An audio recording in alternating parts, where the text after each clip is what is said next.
Morgan MacArthur with Sauk County UW Extension. I'll be your genial, jovial host this evening about this really important program. Right now, you're perched on your seat, and I hope you're comfortable, but I can assure you by the end of this hour, you'll be just right on the edge of it. That's it. You'll just be right on the edge of your seat. We've got a really exciting panel, a subject that is very important, and that Reedsburg spirit, the community, has turned out for this in these kinds of numbers is blinkin' impressive. I applaud you, and you should applaud yourselves. Yep.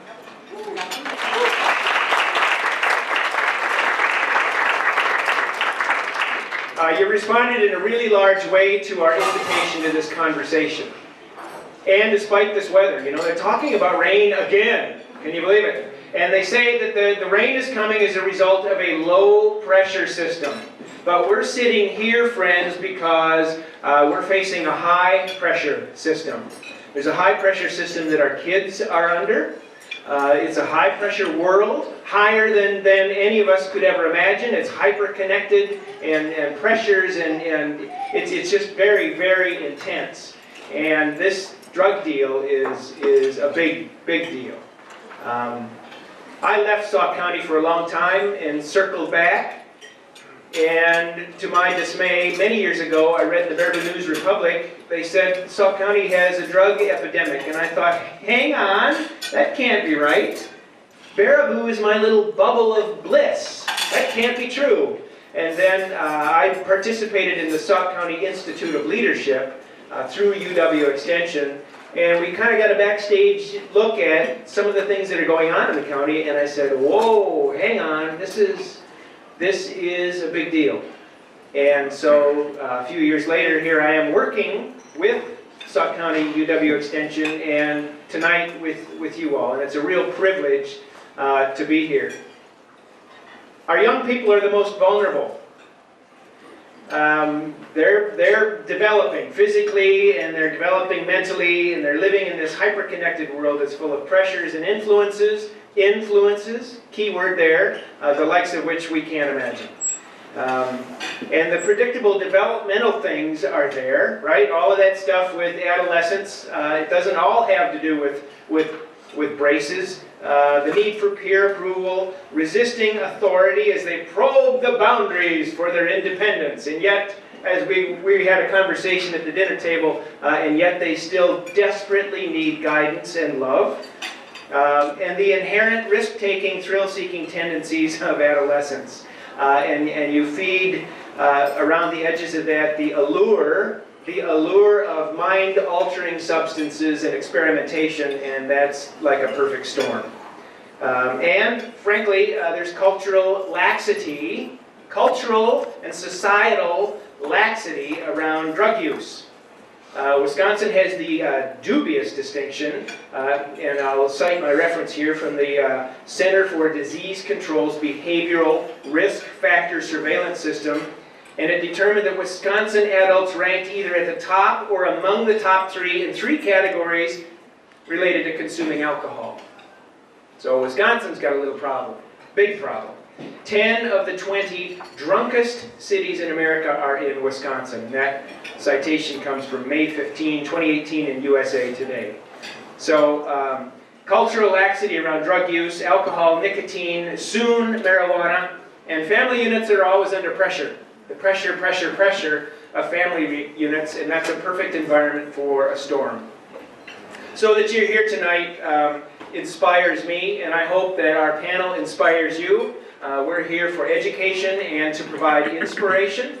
And an inspiring sort of fella. He's got to be inspiring. He's been in this job for 17 years, ladies and gentlemen. Please welcome Tom Benson, the District Administrator for Reedsburg School District. Here we go, Tom.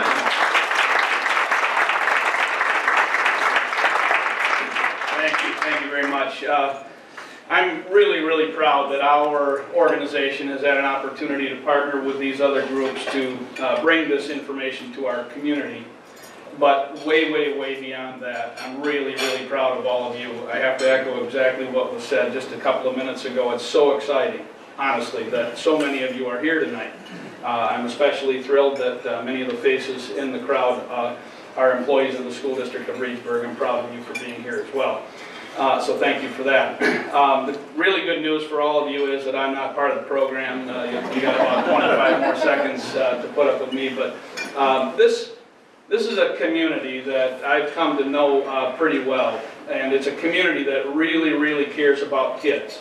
And we can talk about all the things that this community does for kids with sports programs and church programs and a beautiful Boys and Girls Club that's new to our community, and so many things. I'd love to have us talk about all of those sometime as well.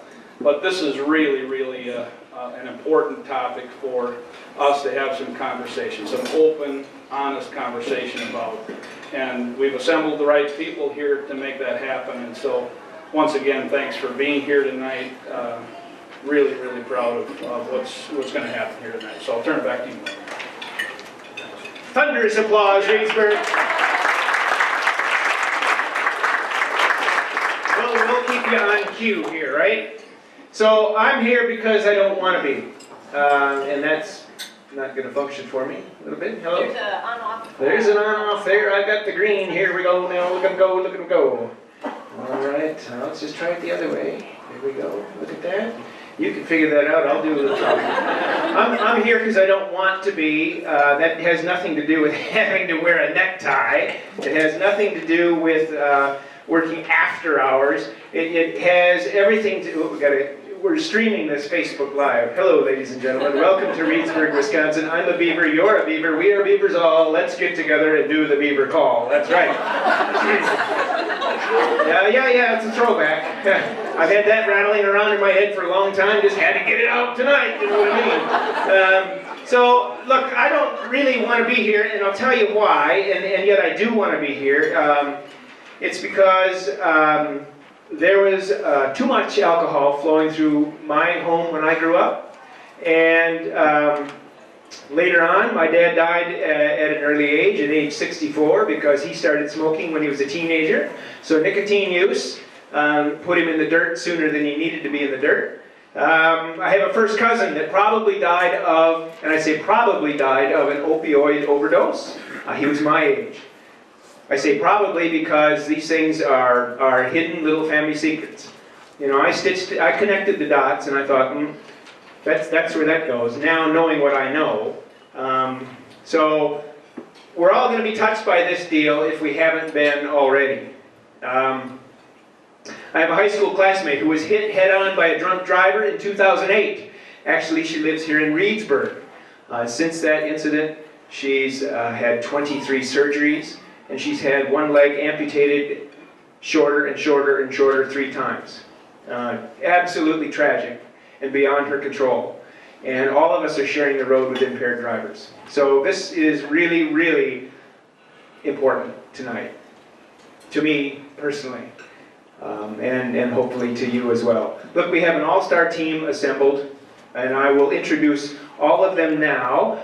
In the course of this panel presentation, the grand plan is that they'll present their material. If you'd please hold your questions, jot lots of notes. If your pen happens to run out of ink, or both sides of the paper aren't enough, we've got more.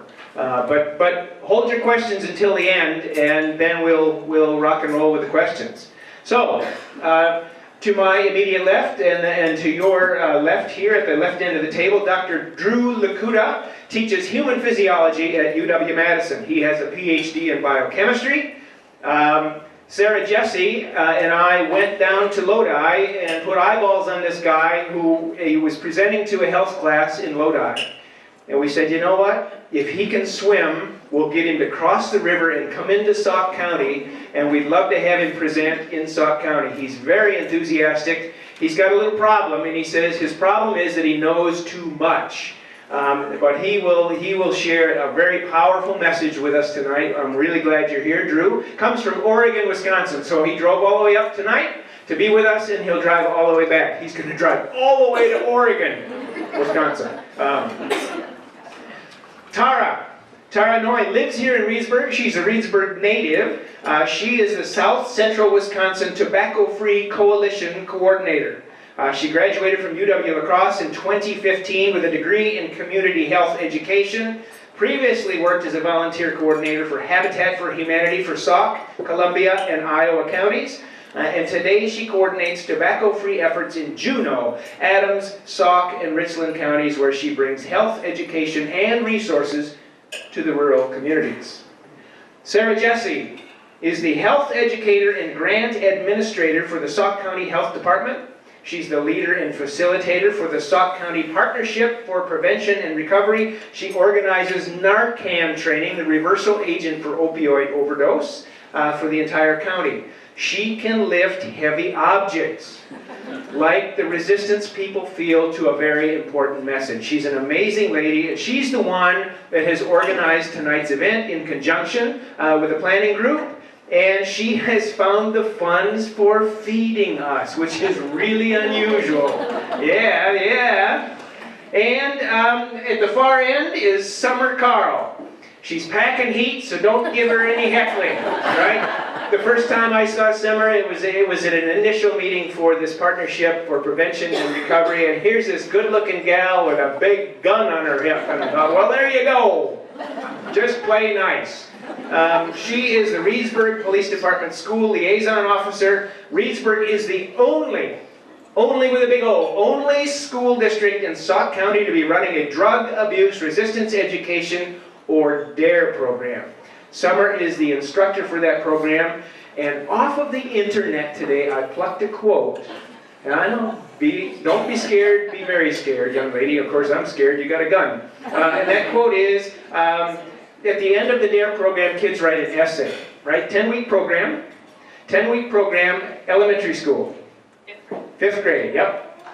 And Summer said, I hope, and this is to parents, I hope that you all take the opportunity to read your children's essays and find out what they've learned in the program, because you, as parents and family, are the biggest and most influential role models these kids will ever have. Which drives home for me why it is so inspiring to see so many of you here tonight. Thank you for being here. We'll get the panel underway. Ladies and gentlemen, Dr. Drew Lakuda.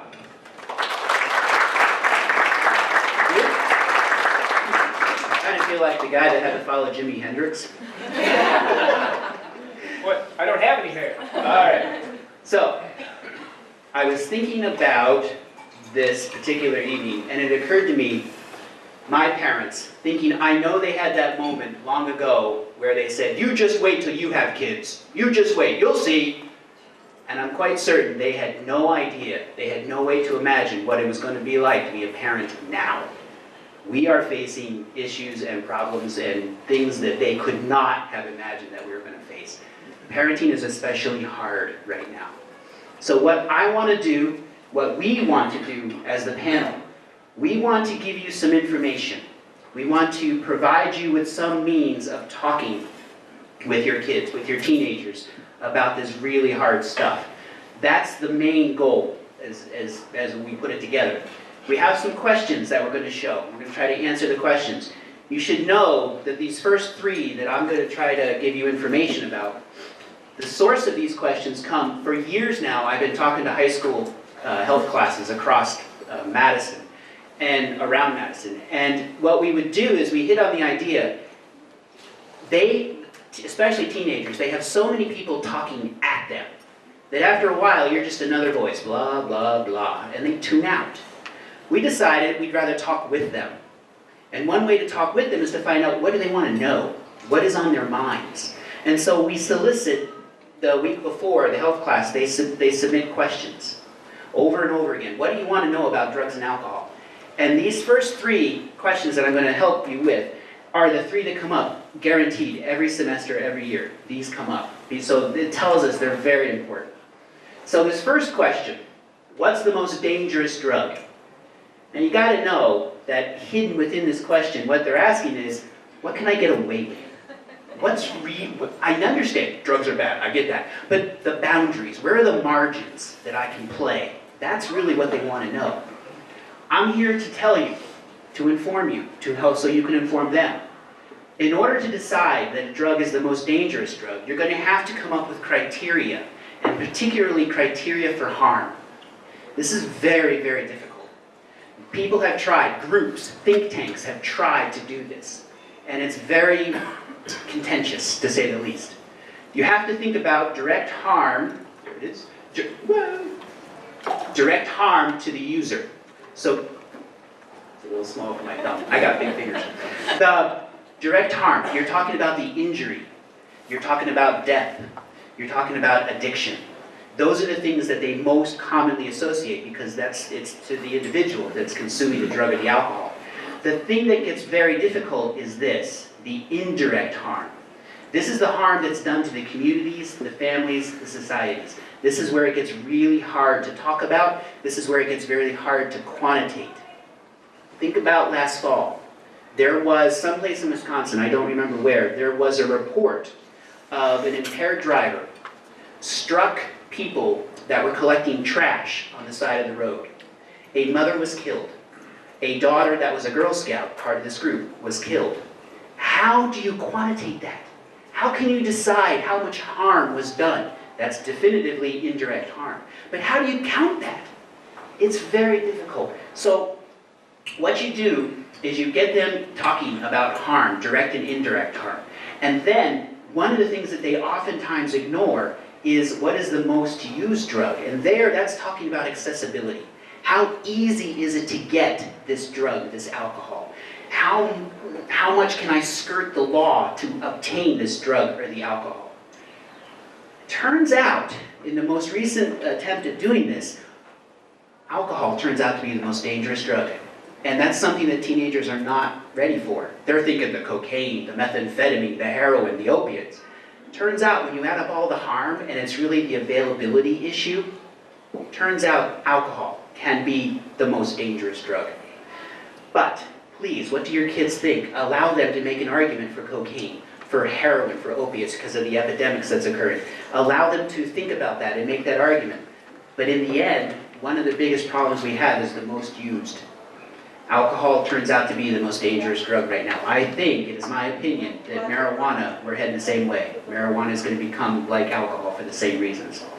Okay, so, next question. You drink, why can't I? Often heard as, why is the legal drinking age 21? They really want to know. They are not happy when we say, well, it's the law. They don't like that answer, and frankly, I don't blame them. They want to know, who decided this and why? So let's take a minute. This is where it gets a little sciencey. We have to talk about why the legal drinking age is 21. So in fact, the actual number that the scientists wanted, do you know what the number they actually wanted was? Anybody? 28 is a very good guess. 25. Do anybody know the significance of that number? That's when you can rent a car. Is that what you're going to say? Brain development. That's where we're going with this. The insurance companies, they don't care about brain development. They care about the actuarial tables. 25 would be the number the scientists wanted. In any case, so real quick, and do write down questions if this is, all pun intended, goes over your head. The most recent brain research, it's all about the developing brain, the potential, the ability to have memory and to make memories reliable into adulthood. At 21, which was a compromise, most of the brain is done forming. 25 would be a better number, but 21 was a good compromise. Most of our brains at 21 are pretty much done, but they're not completely done yet. In any case, you have changes. So brains are made up of cells called neurons, and they form circuits. And it's within these neuronal circuits that the brain works. How you have memories, how you behave, how you make decisions. It's all about neurons communicating with each other in a circuit. That's all done pretty much cooking at 21. At 21, you have better impulse control. You can understand why. This is going to drive me crazy. You can understand why it is not a good idea to get up on the table and dance and sing when you're inebriated because, well, you're not a very good dancer and no, you can't sing so well. But you can't see that, so that impulse control is better. I do, actually. Yeah. That's going to drive me crazy. Okay. Oh, yes. All right. The retina burning green laser. So, you have... Decreased risk-taking. Somehow, our childlike tendencies never seem to leave us. Well, don't you know, I just want to... The rebels are there and Luke Skywalker is with them. Lightsaber. Anyway, I'm off topic. Increased recovery times. Y'all know this, that as you get older and you abuse alcohol and other drugs, it takes longer to recover just because your physiology is changing. So these are some of the biological reasons why. Now, here's the thing. Turns out, when you're about 8 to 10 years old, this thing up here, this bony cranium, is done. It's not going to get any bigger. When you're 8 to 10 years old, that's as big as your brain can get. And so the size no longer changes. So when you say the brain grows, it's done. 8 to 10 years old, it's done. But what's going to change is the structural number of connections within inside. Think computers. Computers, we talk about processing speed. That's what continues to develop past 8 to 10 years old. The processing power of the brain, because of the neuronal circuitry, continues to increase. This is how you get to behavioral maturity. This is what's supposed to happen. Foreshadowing. What do drugs and alcohol impair most about our teenagers?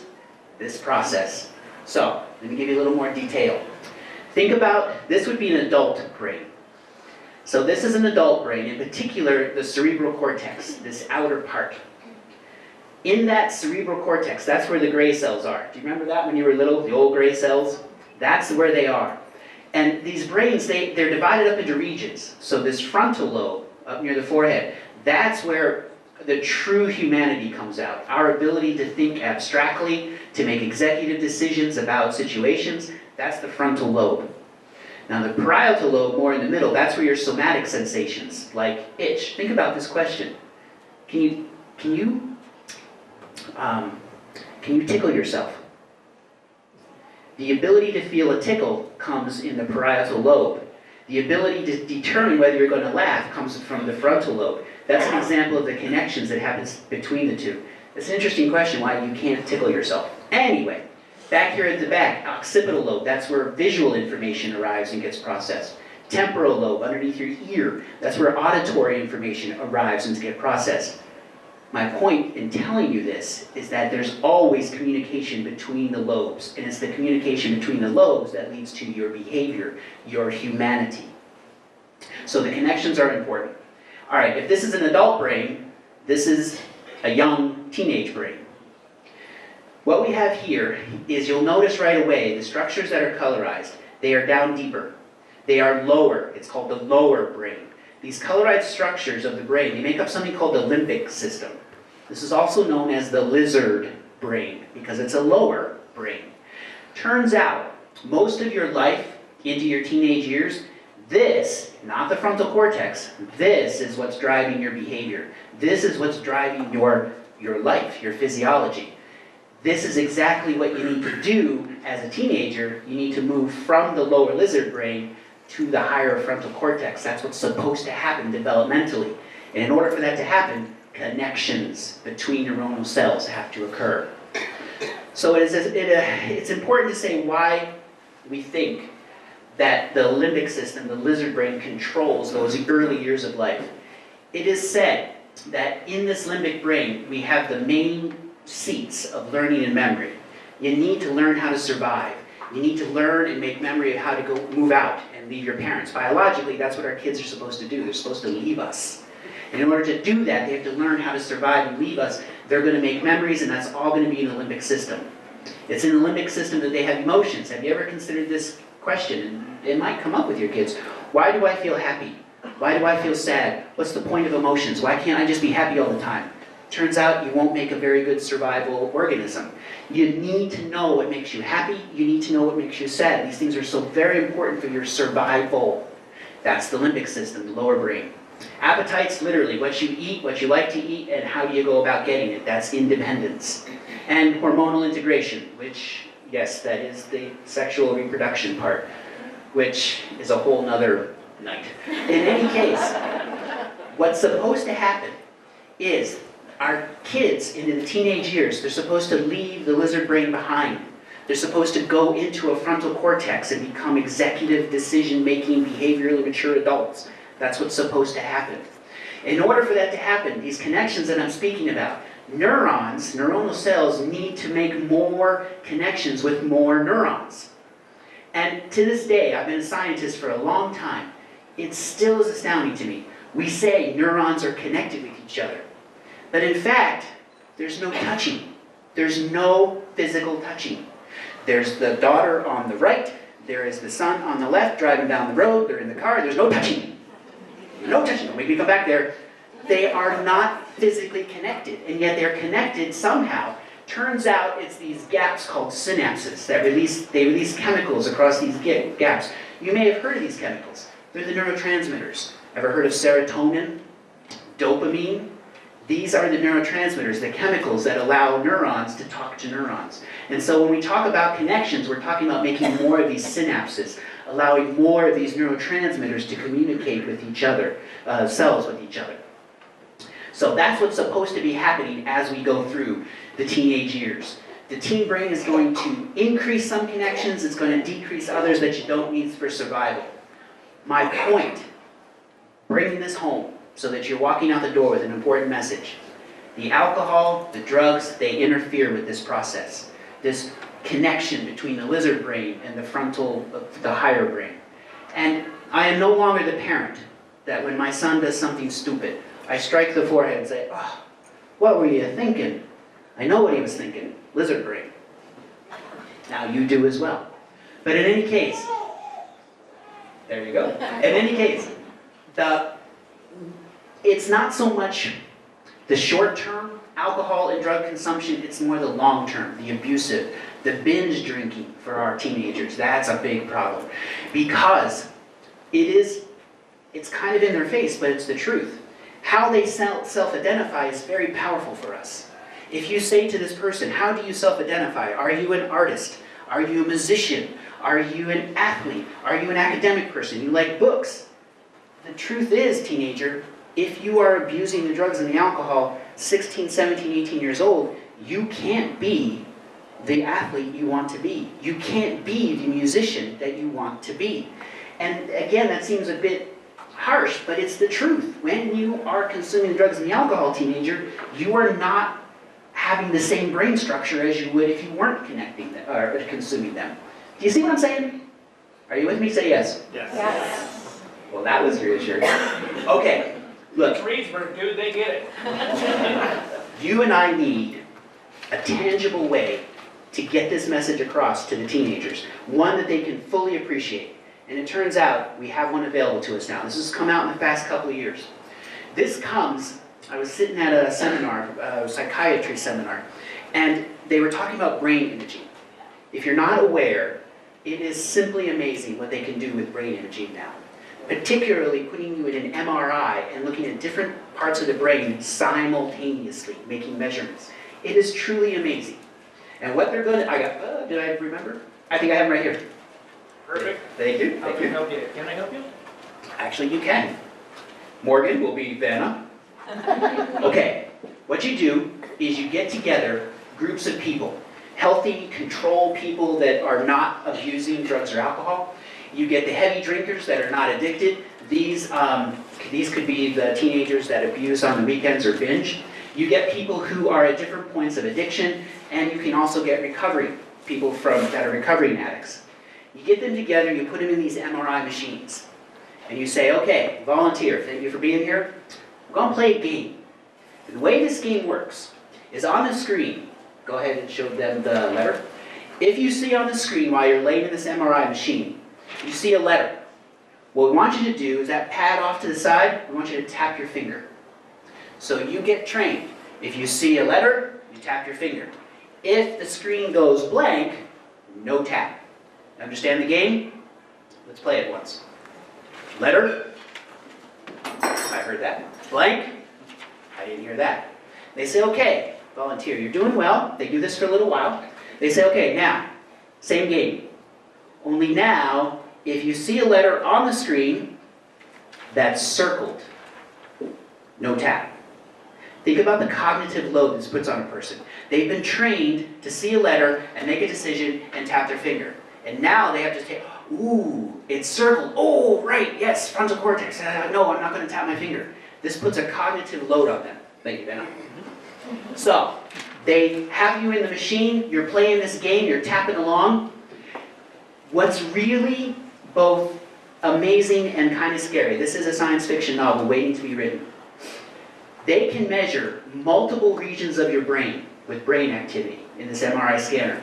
They can measure the sensory cortex. Remember I told you the occipital back here receives visual information? They can see that area light up. Yes, I saw the screen. And yes, it did or did not have a letter. That shows up there. And then with millisecond resolution, they see the signal fly up to the frontal cortex because now you got to process it.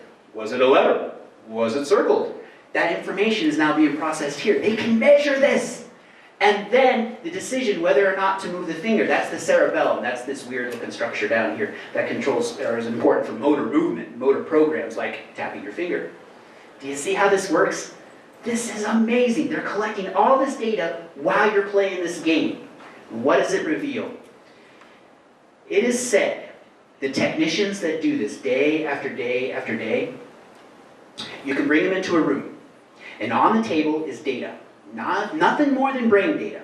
That data consists of the time for the brain regions to activate, the time for the brain regions to send a signal, the reaction time, whether or not you're actually going to tap your finger, the error rates. You got to know they set you up. Letter, letter, letter, letter, circle. Oh, I tapped and I shouldn't.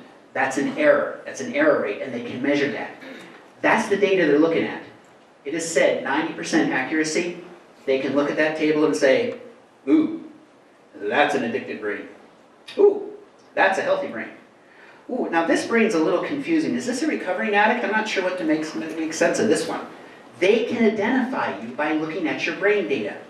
Addiction is now called the brain state, an acquired brain state. This is the way you and I are going to tangibly get through to the teenagers. You can actually measure the impact of the abuse of drugs and alcohol as a teenager. We can measure it. So this is not some abstract concept. It is real, and there it is. It is measurable. So we ask the teens, although some of these changes are reversible, not all of them, what are you setting yourself up for, teenager? Do you want to be that athlete or not? Do you want to be that musician or not? What are you setting yourself up for? Because we can measure and tell you what you're setting yourself up for. Are you empowered? This is tangible. I hope it's tangible anyway. All right.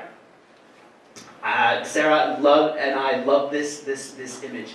The idea that the drinking age is 21 ultimately comes down to you're building a structure. You're building your brain. And if your brain has walls that are a little crooked, a little off-center, or your roof isn't exactly lined up to the angles it should be, your structure is not so very solid, is it? So that's a great, great analogy. It's like building a house and you want the underlying structure to be appropriate. That's why, teenager, you need to lay off the drugs and the alcohol till your brain's done cooking. You ready for that answer? Say yes. Yes. All right. How am I doing? I'm doing okay on time? Okay. So, last question. Marijuana is safe though, right? Come on, they told me. Marijuana is okay. It's not so bad.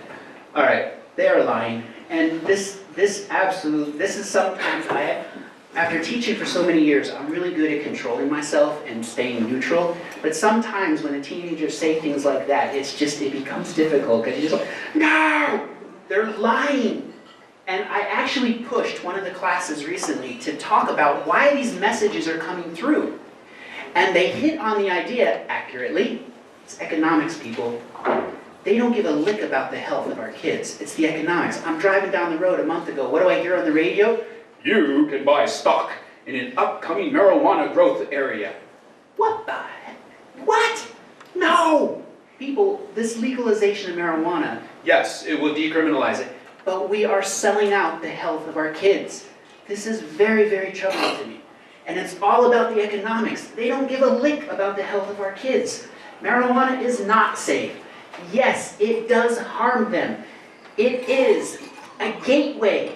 You gotta know if your teenager gets hooked on the marijuana 16, 17 years old, by the time they're 19, that's not good enough anymore. That's boring. It's a gateway to the more pernicious stuff that we really see death and injury occur quickly.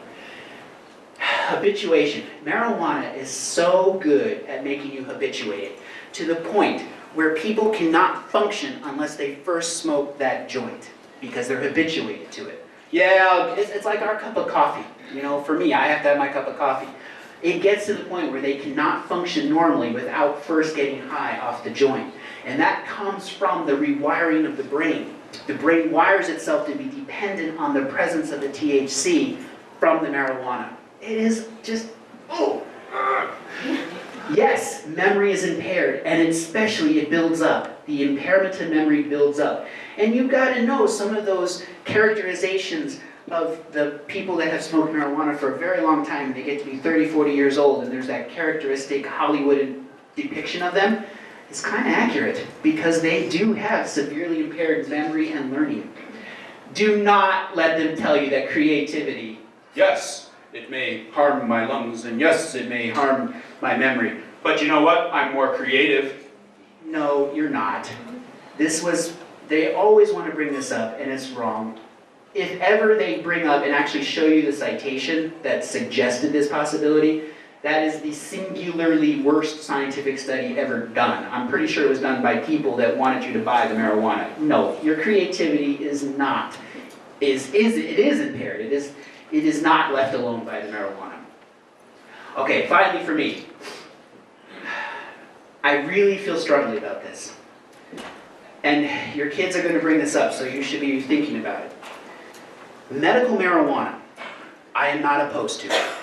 Medical marijuana says that just like any other pharmacological agent that a healthcare provider might give you to alleviate symptoms, that is very different than buying marijuana for commercial consumption and recreational use. These are two very different issues for many, many reasons that we can talk about later on together. The point is this: if we are going to legalize the marijuana, we are in for trouble.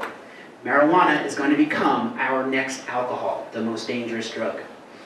Because of this legalization trend and this ignorance of how the economics are driving it, we are not going to like the results. So California, Colorado, places that have legalized the marijuana. I just pulled this 2 weeks ago from Science Daily. In these two states where they have legalized marijuana, they've decriminalized it. They now have significant impairments, significant problems with motor vehicle crashes. Isn't that what alcohol does, drunk driving? They now have this problem with marijuana. Significant respiratory problems. A significant increase in psychosis and neuropsychological decline. They're not doing well in school. Imagine that. They're taking marijuana because it's legal and they're not doing well in school. They have significant adult onset depressive symptoms. Imagine that. People, think carefully about this issue because it matters a lot. Marijuana does just as much harm as the other drugs, and that is the big message I want to get across to you. All right, I think I'm right on time. I have one question for you, Dr. Lakuta. Please. You used the big word habituation. Can you define that for me, please? Yes, habituation. So, how to get to this? Tell me if you do not know this. So when a person is addicted to, say, alcohol, especially alcoholics, if you remove the alcohol from them and they go into detox, they get the DTs. Do you know about the DTs, the tremors? They're extremely sensitive to light and sound. Part of what happened is, in your brain right now, as you're sitting here, there are regions that are being excited so you can think, listen, and process. And there are regions that have to be inhibited. Because you don't want to be sitting there and having your arm go like that. Or having your leg fly out like that. Those things are not happening because of the inhibition. That hurt, by the way. I shouldn't have done that. But what I'm saying is, because of that normal balance of excitation and inhibition that's occurring all the time in your brain, the presence of the alcohol preferentially by itself accentuates the inhibition and turns down the excitation. Take away the alcohol, your brain says, whoa, brakes are off, zoom! And so now sound is so loud, light is so bright, because the normal inhibition is gone. The brain has become habituated. It has rewired itself to be functional in the presence of the alcohol. THC from the marijuana, same thing. The THC goes to many different parts of the brain and affects the excitation and inhibition of it. It now becomes reliant. Normal function cannot go unless you have the presence of the THC. You remove that chemical, the brain is not ready to deal with the absence of the chemical because it was habituated. Did that make sense? That was a great question. Thank you. Thank you. All right. I am very pleased to turn this over to Tara. So are you gonna, good luck. I will try to master both, yes. Okay, there you go. All right. Hi everyone. So I'm going to tackle everyone knows not to smoke, but isn't vaping okay?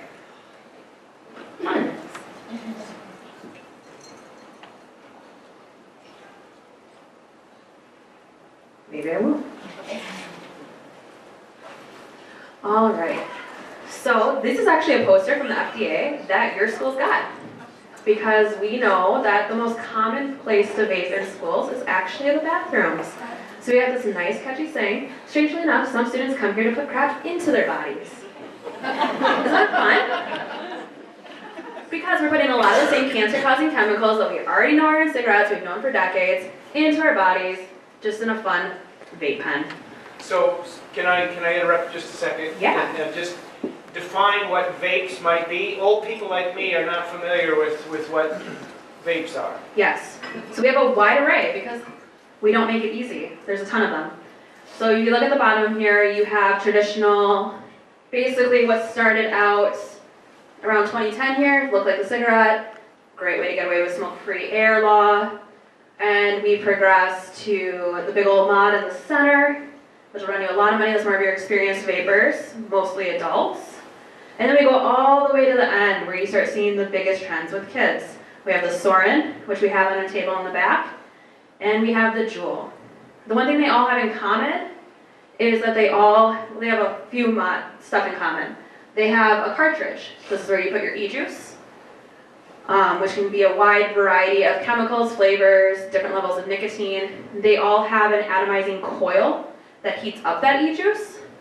That is where we risk getting exposure to some fine metals like nickel and lead, because these are really poorly made, unregulated products that chip off into your e-juice and actually then into the aerosol you breathe in. And they are battery operated, and they have a lot of explosions because, again, they're not regulated, they're poorly made, they're coming from all around the world. There's hundreds of companies in this game, and currently the FDA is not looking at that. So this is, you want to go back to the first? Yeah. Yeah. So we're going to talk about it because we know that this is the new up-and-coming, unfortunately, drug of choice with kids. So in Sauk County, overall 1 in 5 kids in 2017 reported that they were vaping, as high as 1 in 4 in one of our school districts in 2017, so 25%. That was before the CDC came out and said in 2018 that increased 77% with high schoolers. So we've completed the YRBS in Reedsburg. It's on the radar, right? It's completed. It's completed. Awesome. So we'll know 2019 data here soon, but we're going to see a major jump in that 20% if we're staying with the national average at all.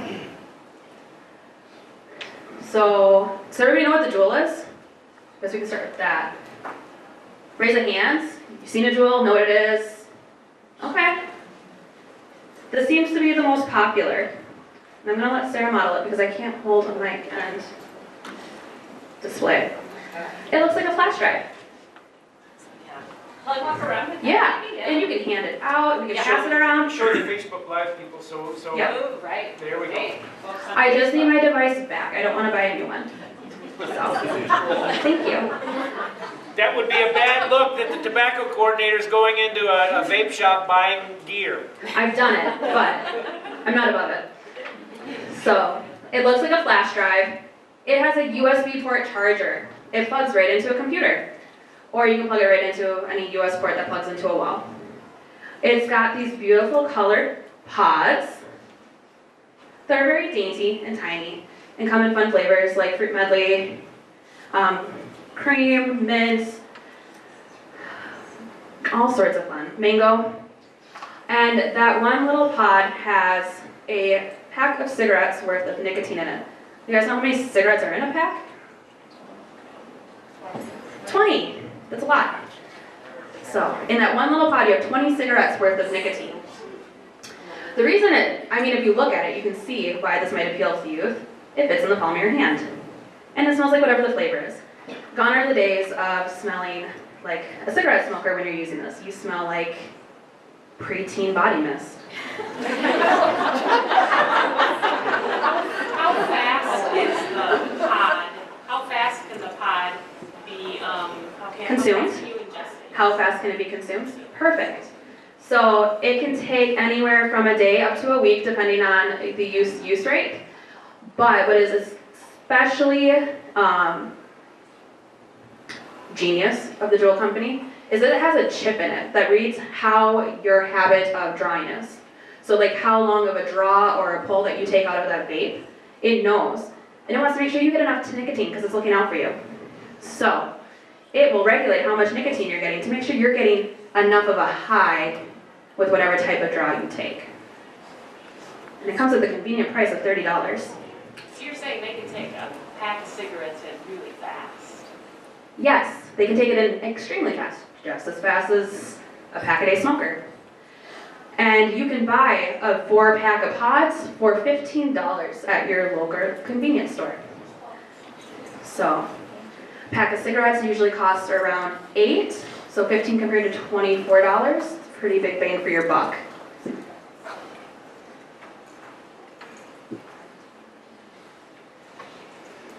And we call them vapes even, we've been sold a myth. Everybody thinks it's vapor. What do we think of when we think of vapor? We think of water vapor, or humidifiers, right? It's actually aerosol. It's got a ton of chemicals in it still. Yes, less than cigarettes, but I think we'd all agree we don't want our kids smoking cigarettes either, right? So, it contains chemicals like nicotine, diacetyl, acetone, benzene, nickel, lead. Lead poisoning is a thing. Cadmium, all these fun ingredients. So we're going to kind of go through them quick on what you might know these actually for their active use. So benzene is in explosives and gasoline, found in most e-juices. Formaldehyde, anybody have flashbacks to when you dissected frogs and that great smell in the classroom? That's formaldehyde. Acetone, nail polish remover, degreaser. My biggest fear of nail polish remover, I don't know, one chemistry teacher told me that it would adhere my contacts to my eyes. I really don't want to be inhaling that in my lungs. Propylene glycerol is an antifreeze. Phenol is in herbicides. If you notice the gear that the gentleman is wearing to spray that into the air when we are actively putting that into our lungs. Toluene in glue and paint thinners. And diacetyl. Diacetyl is probably the one that we know the least of. It's really well researched, but I don't think it's one that catches our radar much. So diacetyl is actually unique to vaping because it's in the flavoring. And it is actually banned from being in buttered popcorn because it was causing irreversible lung damage to factory workers. Because it was causing this irreversible lung damage, we said that's not great, let's get that out of popcorn. But it's what the most common use is for flavoring our e-cigarettes and e-juice in flavors like unicorn puke. It's a real one, don't you want that? Yeah. But it's not targeted at kids. And this is what it can actually do to your lungs. So if you see how constricted that airway is now, and this is irreversible. So when you work with a smoker and they quit and you celebrate every 24 hours, day, week, month, and up to 15 years, they can reverse the majority of the damage they've done to their lungs, which is great. We're seeing teens, 20-year-olds, with popcorn lung, and there's not a way to reverse that. And there's not a magic number of how much you have to use an e-cigarette to have this result. So this isn't something that's going to catch up to you when you're 70. This is something that can have a lasting impact on you now. And then of course, what makes everybody go back to e-cigarettes as a kid is nicotine. So nicotine is the addictive chemical in tobacco, Except now, a lot of vape companies are lab manufacturing it because it's healthier for you, they're telling us. We created this nicotine in salt, so it's not tobacco, which is a really horrible loophole for a lot of our tobacco laws because it's not from the tobacco plant, it's just lab created nicotine. So unfortunately, that's where we see a lot of loopholes around that. But it's also the third most addictive drug behind heroin and cocaine. Nicotine is incredibly addictive. And it has effects on our hearts, hormones, gastrointestinal, and we'll get into it a little bit, brain.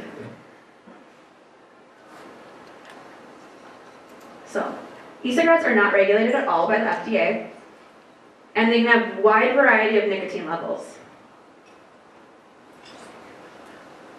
So I have this cute little bottle. It says Vape Head. Looks like the Great Warhead logo. Sour candies of my life. And it's called Smurf Sauce flavored, because adults want Smurf sauce. I don't even know what it is.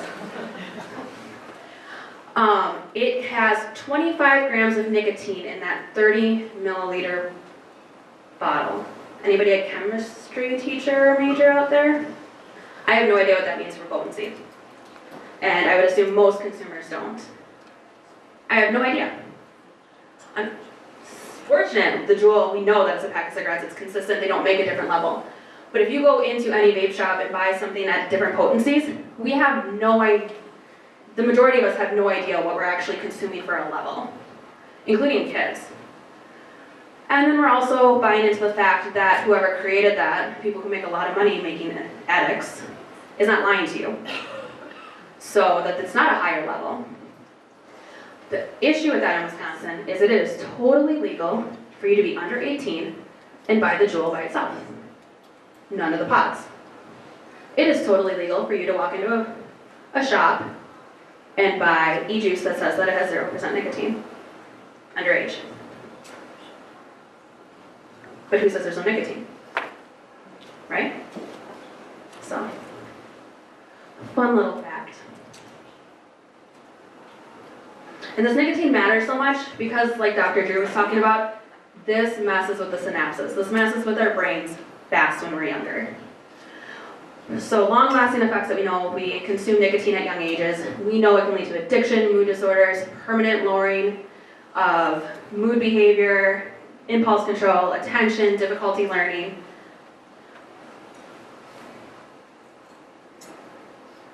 And how that happens is our brains, when we're young, are incredibly gifted at learning skills. We are great at learning foreign languages, hockey, soccer, and our brain doesn't know the difference between learning how to do algebra and vaping. It just looks at it as a skill, and it wants to learn it as fast as it can. And that forms new synapses, communicating that skill to us. The issue is when we do that young, it's incredibly hard to fight that wiring. It's something we'll end up struggling for the rest of our lives. So when we learn that young, and that's how our brain works, it primes the brain to go beyond, sometimes, nicotine.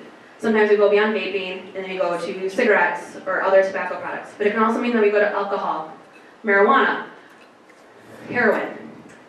That is our primed way of dealing with certain situations now. We have created that as a pathway in our brain.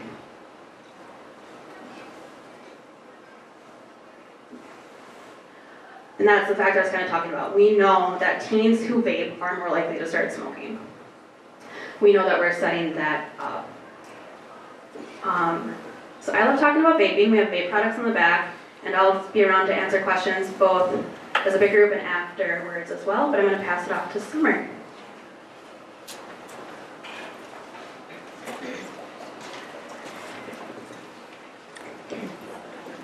My apologies right off the bat because I do not embrace public speaking. So I'm going to talk a little bit about the different ways, or what I'm seeing in our schools as a parent, growing up in a small town, living in a small town, just the stuff that I hear, and being the SRO in the high school, some of those things too. I do much better when you ask questions, so hopefully I will take less time covering some of these things and then have more time to answer your questions that are specific to what we're seeing. So a couple of things that I'm thinking about as Tara's talking is the things that I'm seeing in the high school are definitely vaping, THC, and alcohol. Not a lot of alcohol, but a lot more vaping. And when we talk about vaping, there's so much to know about vaping. I'm still learning, but when we're having these types of talks with the kids, I first and foremost ask them, well, what do you know about vaping? So if we have a person that vapes, I ask them, tell me what you know about it. And they don't know anything about it. So that's really alarming to me. I think that they think that it is safer. I think that the reason why they're doing it is because it's easier to get away with. It's more discreet. You can do it in the class. Gone are the days that you have the smoker's corner or people leaving, coming back smelling like smoke. They do it in the classroom. They don't have to leave school. It's instantaneously. They share it with their friends. It's easy to hide, in your possessions. You can put it in a bag after a bag after a bag after a bag. Those types of things. I also think a lot of the reason why the kids are vaping is I think that it's a lesser of the evils. Okay, so if they are feeling that peer pressure, which I tell you that they are, it's the lesser of the three, the alcohol and the THC. So that's just what I'm seeing. I ask the kids to tell me, what do you know about it? And they're like, I really don't know much about it. And if they do tell me what they know, it's inaccurate. So I really encourage you guys to ask any questions that you have that you can help teach your kids because they don't know.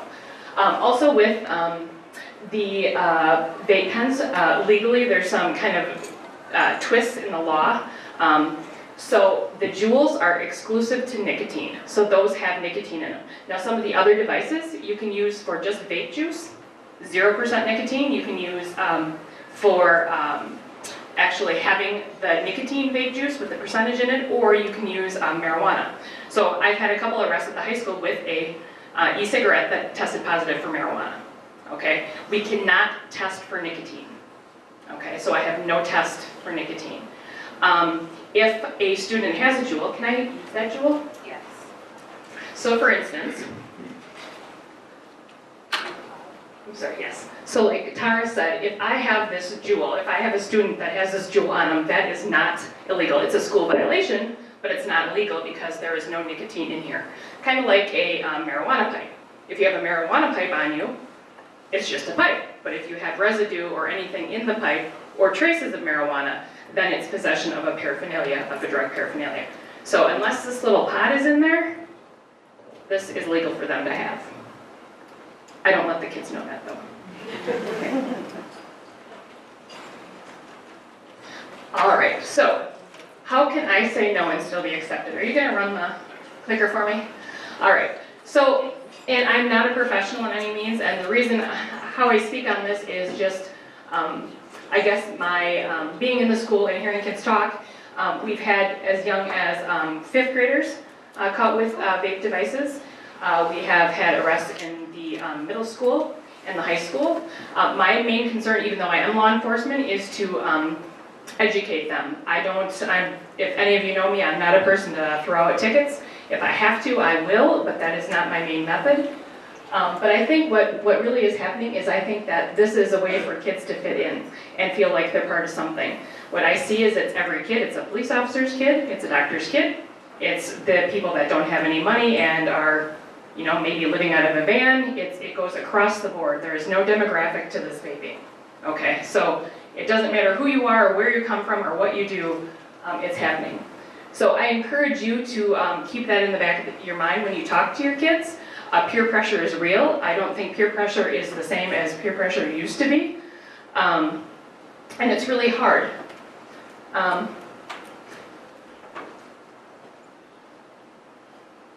So I think keeping an open mind, I think having constant communication, effective communication, being there, I think giving your kid an out, and just what I see in the schools, if you talk at them instead of to them, you're going to hit a roadblock. So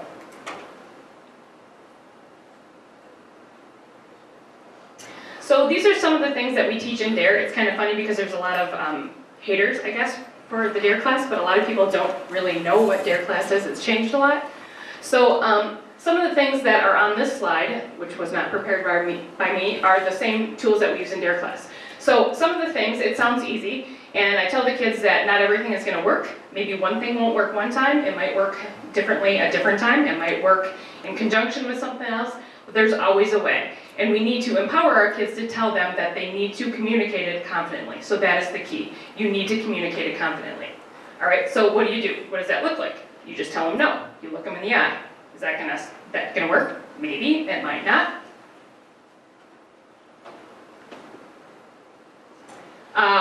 This says blame. I often use a reason or excuse, and I'm cool with that. If I'm the parent, my child has an easy out, I'm a cop, but you can just say, hey, I don't want to get kicked off the team, I want to be able to participate in the musical, there's always a reason. I don't call it lying, I just say find a reason or excuse. And I always tell the kids, you have to figure it out. The sooner you figure it out, the sooner it's going to be easier for you, because this is just continuous life lessons.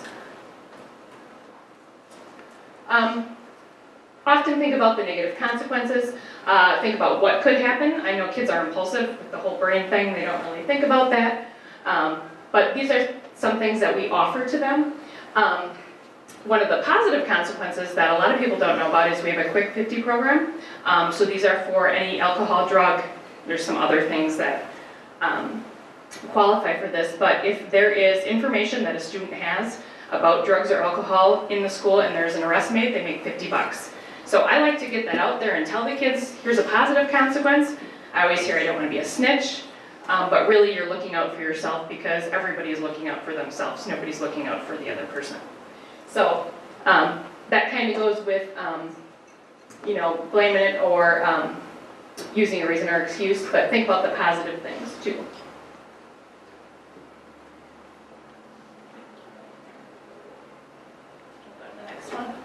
Speaks for itself.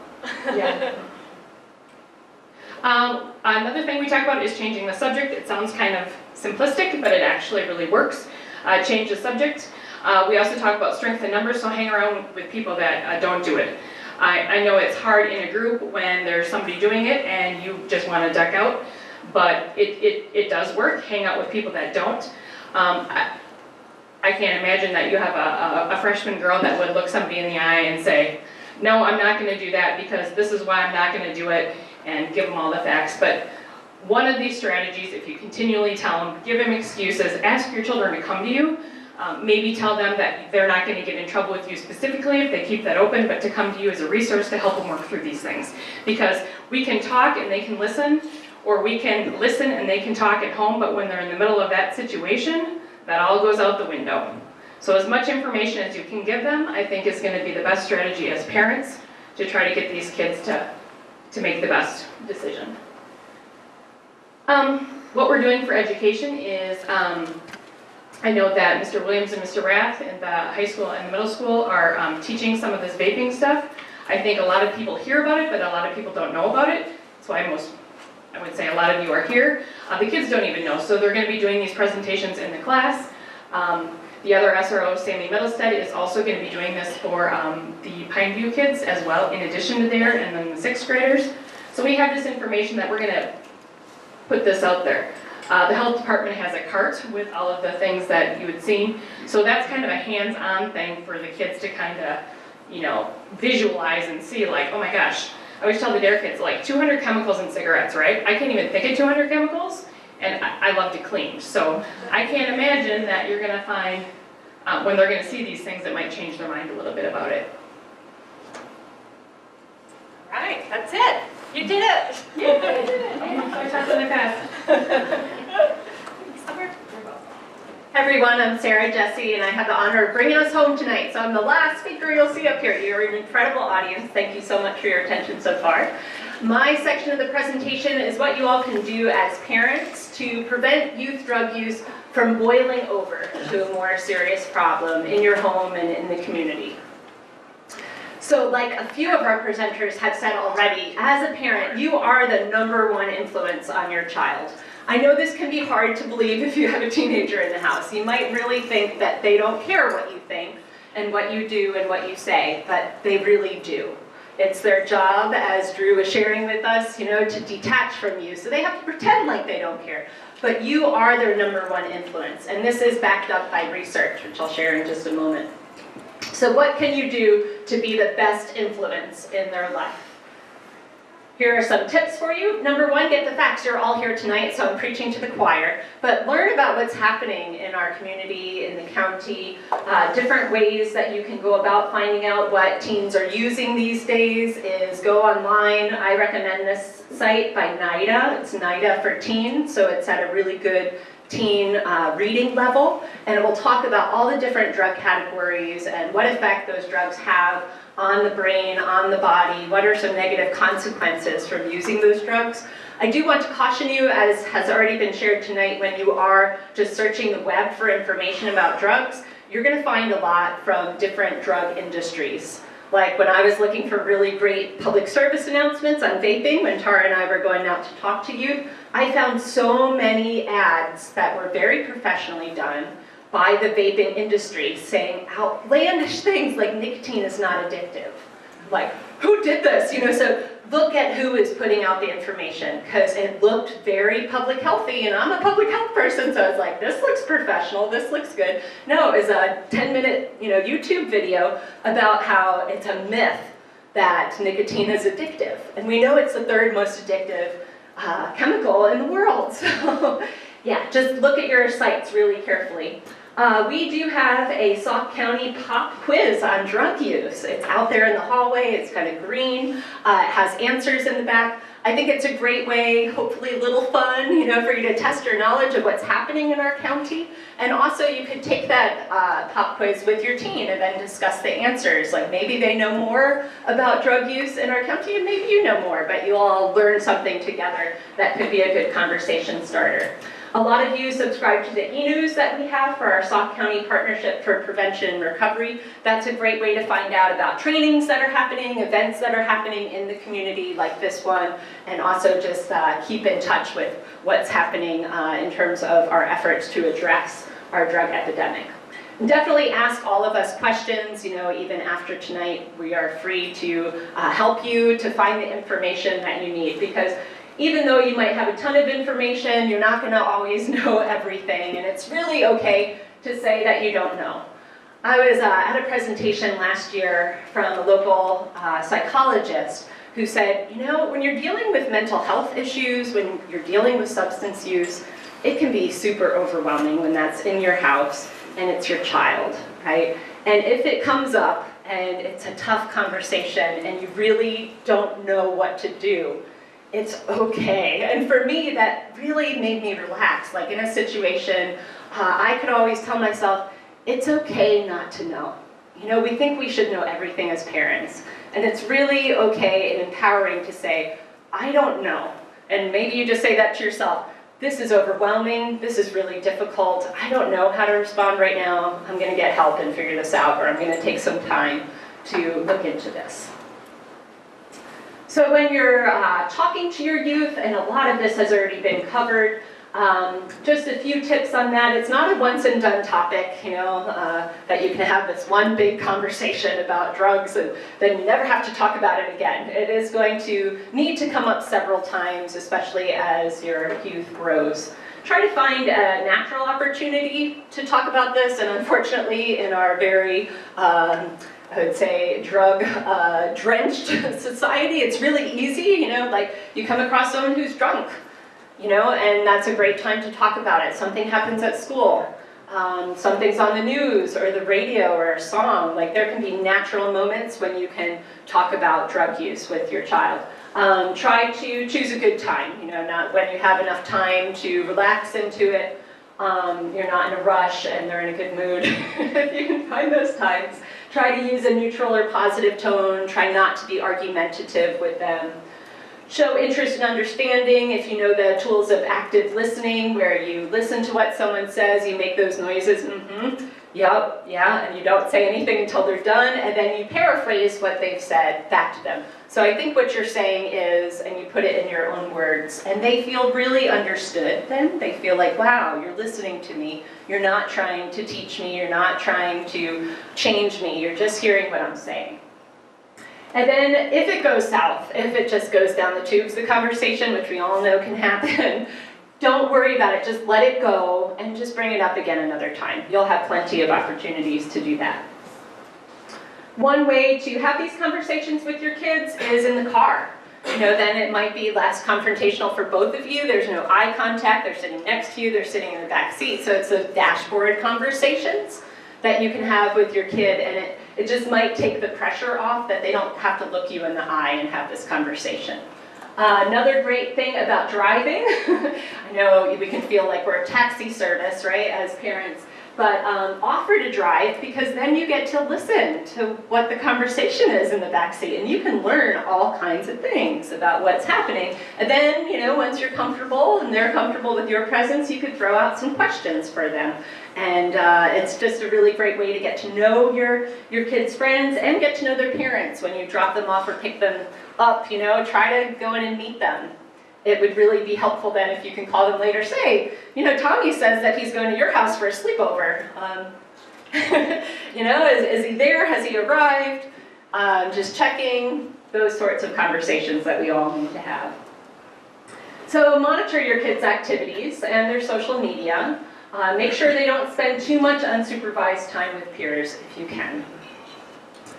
And then this is the research I mentioned earlier. It's really important as the #1 influence in your kids' lives that you disapprove strongly of any youth use.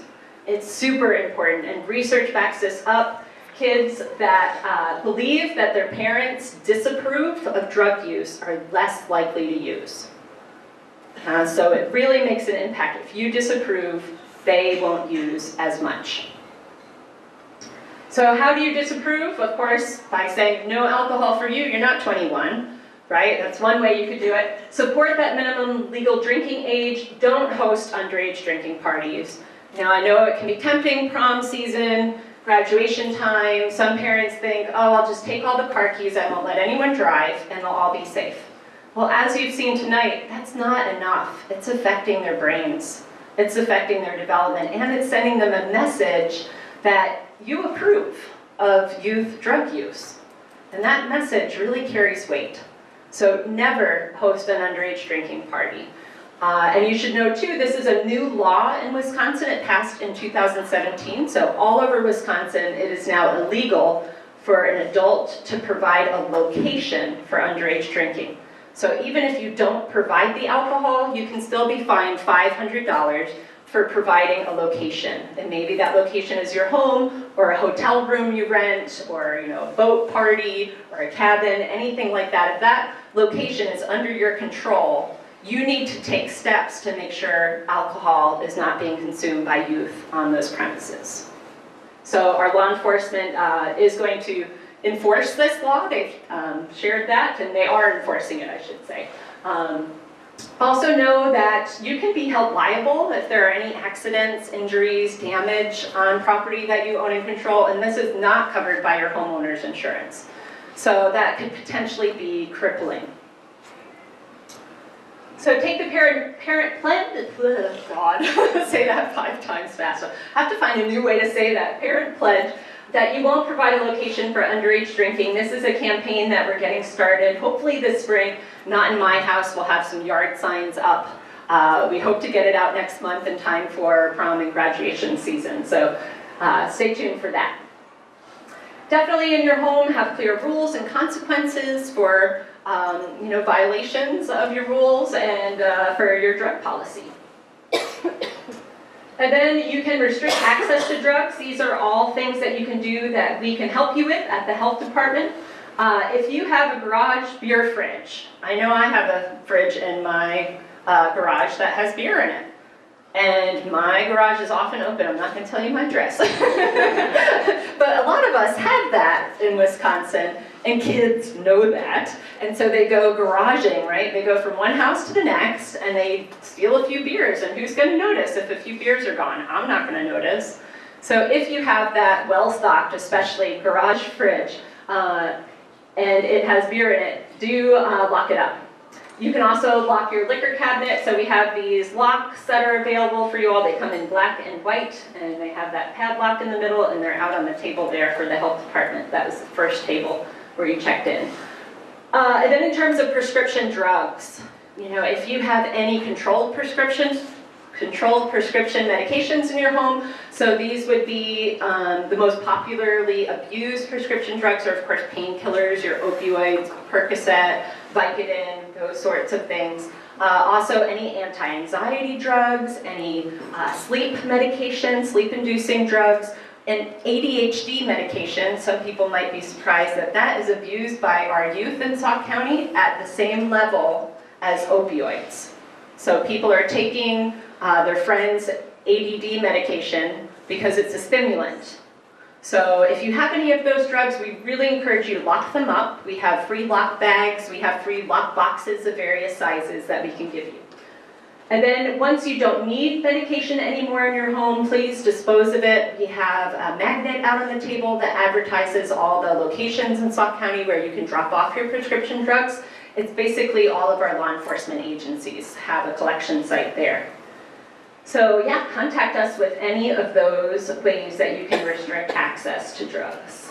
Oh, and I should say here too, if you don't want to bring your unwanted medication to a drop box site, we have at-home disposal units that are this charcoal powder. You pour your medication in, you add water, you seal it up, and you can throw it away at home. So one more thing you can get from us. Know your drug paraphernalia and drug jargon. We have a hidden in plain sight display that you all walked by on the way in, so feel free to visit that again. This is ways that you can become a better detective, to look for ways that youth might be hiding drugs or using drugs. There's also a really great website that has an interactive display like we have out there that's called Power to the Parent. So I encourage you to check that one out. And finally, know the warning signs of youth use. So these are ones like students become apathetic. They used to be into school or into sports and now they don't care anymore. Their schoolwork, home life, relationships suffer. They lose interest in things they used to enjoy. Look for changes in eating and sleeping patterns, changes in friends, changes in language that they use, or changes in social behavior, like becoming really isolated or reclusive could indicate drug use. It might also, all of these things, just definitely want to say, don't necessarily indicate drug use. And it could be, though, that there might be a mental health issue coming up for your child as well. So just keep all that in the back of your mind. Also look if they're transporting drugs, they might be hiding it and making some interesting gestures with trying to get out of the house with things. Other signs of use around the house, if you have items of value that are missing, be very aware of that, or items appearing without knowing where they've come from. Might they be selling drugs, and keep track of your prescription pills. So we ask you to lock it up, monitor it, and get rid of it when you're done with it. And of course, if you do suspect drug use, get the person connected with treatment. We have here in Sauk County many private providers, different levels of insurance, or insurance carriers, so we do have resource lists for you outside. The Sauk County Department of Human Services has a table here tonight, and they will help any Sauk County resident with outpatient treatment for substance use and mental health. They have crisis services, 24-hour hotline for crisis, also walk-in hours, and then we have a medication-assisted treatment helpline for opioid use specifically in our county. And I do want to encourage you, even though we're talking to you as parents, I know you're around a lot of youth though, and it might not be your own. I had a parent approach me last week and say, I have a friend of my child who I'm very concerned about, and how can I have that conversation? And I would just encourage you, if you can, if you feel comfortable to have that conversation really with any youth. Because the biggest difference you can make in a child is saying, I'm here for you, I see you, I value you, and I want to get you help. And if that child is receptive to that message, then you have become their hero. A lot of us turn to drugs and alcohol because we're self-medicating as youth. We find life, as Morgan was saying, very challenging, very intense, very stressful. So they might be self-medicating in addition to all the peer pressure and other things that are going on. They might have trauma in their lives. We also know that people who become addicted often have childhood trauma. child abuse and neglect, or problems with parents being having substance use disorders or being in prison, etc. And what science says is the biggest thing that you can do to help that person is just be a stable adult in their life. Just be there for them and talk to them. So that's my pep talk for sharing this far and wide. And that is the end of our program.